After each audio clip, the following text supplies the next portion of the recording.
జూటా కార్డులు మేము పంచాలి.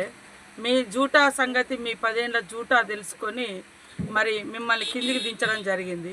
బాకీ కార్డు అంటే నువ్వు రాష్ట్రంలో అధికారంలోకి రాకముందు నా మెడన్న నరుక్కుంటా కానీ ఇచ్చిన మాట నిలబెట్టుకుంటా అని అన్న మాటలు, దళితునికి ముఖ్యమంత్రిని చేస్తా, ప్రతి ఇంటికి ఒక ఉద్యోగం ఇస్తా, ప్రతి ఒక్కరికి డబుల్ బెడ్రూమ్ ఇస్తా, కేజీ నుంచి పీజీ, మరి ఎస్సీ ఎస్టీలకు 3 ఎకరాలు భూ పంపిణీ, యూరియా ఫ్రీగా, ఇట్లా అనేక వాగ్దానాలు చేసి 10 ఏళ్లలో ఈ రాష్ట్రాన్ని సర్వనాశనం చేసి అప్పుల కుప్ప చేసి ఆస్తులు కుప్పలా పెంచుకొని అందులో కూడా పంచుకునే కాడ చీలికలు వచ్చి తన్నుకుంటున్న మీ ఆలోచన ప్రజలందరికీ తెలుసు. కాబట్టి ప్రజలను డైవర్ట్ చేయడం కోసం బాకీ కార్డు అంటున్నాం. అయ్యా మేము 2 ఏళ్ళే అయింది వచ్చి, 10 ఏళ్ళు లేము, 5 ఏళ్ళకు దగ్గర కూడా లేము. కాబట్టి ఇప్పటి వరకు ఇచ్చినటువంటి అనేక వాగ్దానాలు నువ్వు 10 ఏళ్ళల్లో 1,00,000 రూపాయలు కూడా చక్కగా మాఫీ చేయలేదు. 10 ఏళ్ళల్లో 1,00,000 మందికి కూడా ఉద్యోగాలు ఇవ్వలేదు. 10 ఏళ్ళల్లో 1,00,000 ఇండ్లు కూడా ఇవ్వలే రాష్ట్రంలో.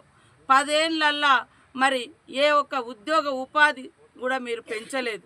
కానీ ఈరోజు పేదలది, మహిళలకు ఉచిత బస్సు, మరి మహిళలకు వడ్డీ లేకుండా 27,000 కోట్ల రుణాలు, అదేవిధంగా రైతన్నలకు సన్న బియ్యానికి బోనసు, ఏకకాలంలో 9 రోజులలో 9,000 కోట్ల రైతు భరోసా, 21,000 కోట్ల, మరి 6 నెలల్లోనే 21,000 కోట్ల రైతు రుణమాఫీ, ఇందిరమ్మ ఇల్లులు, ఈ నియోజకవర్గం ఇప్పటికి 5,000 ఇల్లులు ఇచ్చినాం. ఇందిరమ్మ ఇల్లులు, పేదిండ్లలో ఇవాళ వెలిగే కరెంటు దీపాలు 200 యూనిట్ల ఫ్రీ, ఇట్లా గ్యాస్ 500కు, మరి అనేకం ఇవన్నీ కూడా చేయడం జరుగుతూ ఉంది. ఇవాళ వాళ్ళే బాకీ పడ్డారా, మేము బాకీ పడ్డాం. మీరు 10 ఏళ్ళల్లా జూటా మాటలు చెప్తే నమ్మలేదు జనం, మిమ్మల్ని బండకేసి కొట్టిరు. ఈరోజు ప్రజలకు మా మీద నమ్మకం ఉంది. మేము ప్రజల్లో పోతుంటే దొంగ మాటలు చెప్తున్నారు. మొన్న 10 ఏళ్ళల్లా తెలంగాణ వస్తే ఉద్యోగాలు వస్తాయని వీళ్ళని యువత అంతా కూడా నెత్తి మీద మోసుకొని గెలిపిస్తే గ్రూప్ 1 కూడా ఎగ్జామ్స్ పెట్టడు. రాష్ట్రంలో రికార్డు పేపర్ లీకేజీలు వాళ్ళే టీఆర్ఎస్ ప్రభుత్వం. ఇవాళ మేము దాదాపుగా 70,000కు దగ్గరగా ఉద్యోగాలు ఇచ్చినటువంటి పరిస్థితి. ఇవాళ మేము గ్రూప్ 1 ఉద్యోగాలు ఇస్తే కోర్టుకు పోయి కావాలని ఇచ్చేసారు. వాస్తవాలు ఏందో తెలిసింది. టైర్ల పంచర్ వేసేటువంటి ఫ్యామిలీ అంటే 3 కోట్లు ఇచ్చి ఉద్యోగం చేసింది కొన్నదట. మల్లంపల్లి మండలంలో టైర్లకు వేసే వ్యక్తి బిడ్డకు డిఎస్పీ వస్తే కేటీఆర్ కళ్ళలో నిప్పులు పోసుకున్నారు.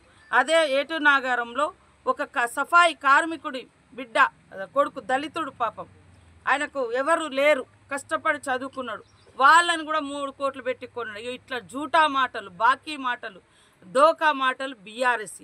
ఇవాళ చిత్తశుద్ధితోటి రైతన్నలను, మహిళలను, అట్టడుగు వర్గాలను, అన్ని వర్గాలను అభివృద్ధి చేసే క్రమంలో మేము ముందుకెళ్తూ ఉంటే ఓర్వలేకపోతున్నారు. అయ్యా మీరు ఎలక్షన్లలో మేనిఫెస్టోలలో అడిగిన వాళ్ళందరికీ ఇల్లులు ఇస్తాం, ఇంటికో ఉద్యోగం, ఇంకా 70 ఇల్లు ఎందుకన్నా, ఎన్ని ఇచ్చినా ఇల్లులు?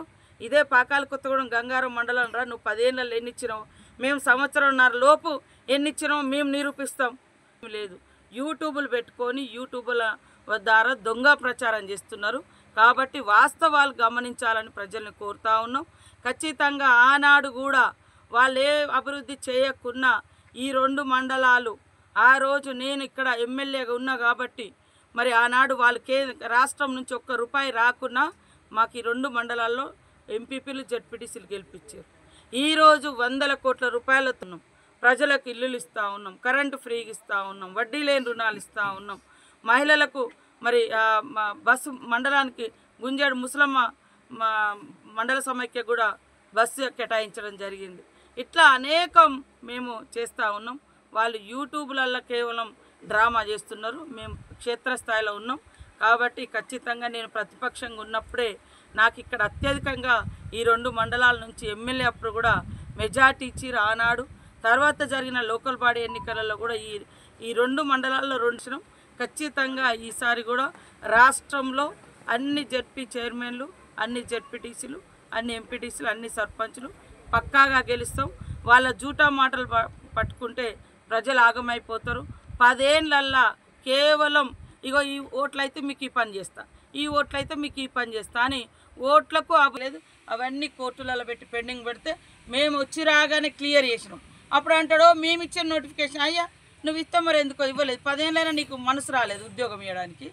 ఎందుకు డ్రామాలు చేసుకుంటున్నాం? మేము రాగానే నెల రోజులలో పోలీసులు అన్నీ క్లియర్ చేసినాం, మరి డిఎస్సి క్లియర్ చేసినాం, మేము అన్నీ క్లియర్ చేసినాం. అది మాకు చిత్తశుద్ధి చేసినాం మేము.